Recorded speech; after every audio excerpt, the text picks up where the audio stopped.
House of the Dragon is really heating up. Did you see the latest episode? They finally gave some more screen time to those new guys, Adam and Aelin. Looks like they're going to be playing a bigger role in the whole Targaryen war. Speaking of war, things got crazy with that dragon battle. Seems like the blacks and the greens are both reeling from the whole Rook's Rest thing. Welcome back to your nerdy show. I'm your host, Nobody. So Rhaenyra's on Dragonstone trying to find new dragon riders, but it doesn't seem to be going smoothly. Poor Stefan, ouch. Daemon's off doing his own thing at Harrenhal, getting lost in visions and trying to build an army. Meanwhile, things aren't much better for the Greens with the new Prince Regent, Aemond, in charge. That sounds like he might be even more unstable than King Aegon. What a mess. This whole Dance of the Dragons is getting crazier by the episode.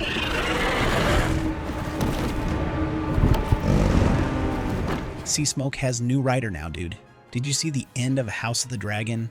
Talk about a plot twist. Rhaenyra was trying to get her own knight, Stefan, to bond with Seasmoke, that dragon who seems super eager to find a new buddy. But yeah, that didn't exactly go according to plan. Ouch. Looks like Rhaenyra might have been worried for nothing though. Remember Adam, the guy we've been seeing on Driftmark? Well, it seems like Seasmoke just rogue and found its own rider. Talk about taking matters into its own claws. At first, Adam looked like he was about to become a dragon snack, but then things took a turn. Maybe Seasmoke just needed someone who wasn't afraid to face their fears? This actually makes sense if you read the books Fire and Blood. Turns out Adam is actually Corlys Valerion's bastard son, which means he's got that Targaryen blood that lets you ride dragons. Pretty cool, right? And guess who Seasmoke's rider was? Yep, Corlys' real son, Laenor. Small world, huh?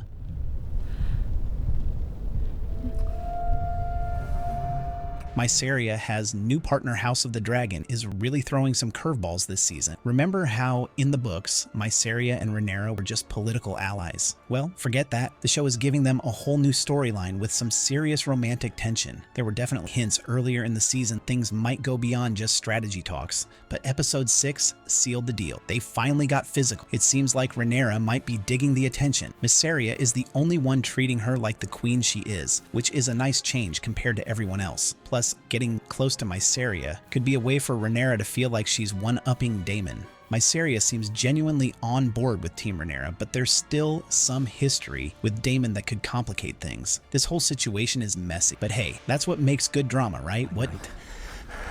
To what end? To mine, perhaps. Daemon wants. So Daemon in this new episode, Drama King much? His whole thing at Harrenhal is basically treasonous towards Rhaenyra, but have we seen him actually do anything to hurt her? Not really. All he's done is declare himself king and shut Rhaenyra out completely, hoping to get a reaction. It seems like he just wants her to come crawling back and beg him to help. Classic Daemon attention-seeking move. This kind of behavior isn't exactly new for him. Remember the whole stolen dragon egg thing in season 1, classic Daemon? He just throws a tantrum whenever he feels slighted, hoping to manipulate the situation. Rhaenyra isn't falling for it this time, and she's sending someone else to deal with the mess he created. Even though Daemon's acting like a giant child, there's probably still some loyalty there deep down. It's a weird dance they do, him needing her as much as he wants her to. Honestly, it's like watching a complicated sibling relationship play out on a grand, war-torn scale. But Grover Tully is their Lord Paramount. Without him, they will never raise their banner. Is Alys Rivers a ghost? Did you see how Daemon's trying to build his army in House of the Dragon? Remember that old dude, Grover Tully, the Riverlands leader? Well, looks like he might be out of the picture. Apparently, this creepy lady, Alys Rivers, tried to heal him, and Daemon's reaction wasn't exactly happy. Sounds like Alys might have used her magic skills to, well, end Grover. Awkward. This means Daemon has a new shot at getting the Riverlands on his side. Grover's grandson, Oscar, is now in charge, and Daemon seems to think he can be easily controlled. Speaking of Alys, remember all those theories about her being a ghost or something in Daemon's head? Episode 6 kind of throws a wrench in that. Apparently she's real and maybe even has some magic powers that let her see stuff in visions. What her real deal is with Daemon is still up in the air, but it seems like she might actually be helping him get the Riverlands on Rhaenyra's side, even if her methods are a little final. This whole thing is just getting weirder and weirder. In everything I've given you, you've thrown back in my face! Daemon gets emotional. Daemon's having some serious trippy visions at Harrenhal, and the latest one is a doozy. Remember, way back in episode 1, when Daemon basically insulted Viserys by calling his dead son heir for a day? Yeah, that scene comes back to haunt him in a big way. King Viserys himself shows up in Daemon's vision, and it's clear Daemon is filled with regret and scared of his older brother. This whole season has been about Daemon dealing with how he feels inferior to Viserys, and how his constant need for power just keeps pushing him away. The vision is kind of a wake-up call for Daemon. He's realizing that he maybe wasn't cut out to be heir after all, and maybe Rhaenyra is the better choice. It's a big moment for him. Stand with a dragon of House Targaryen! What do you want?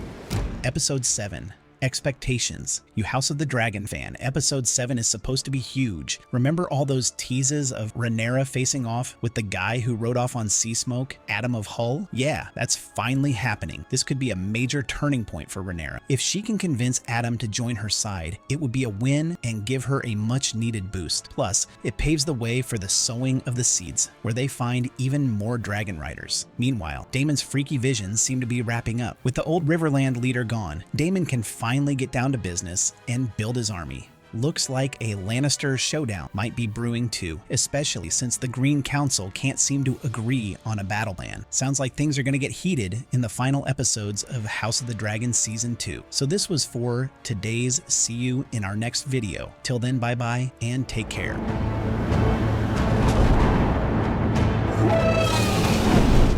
No, what the heck, I'll laugh anyway.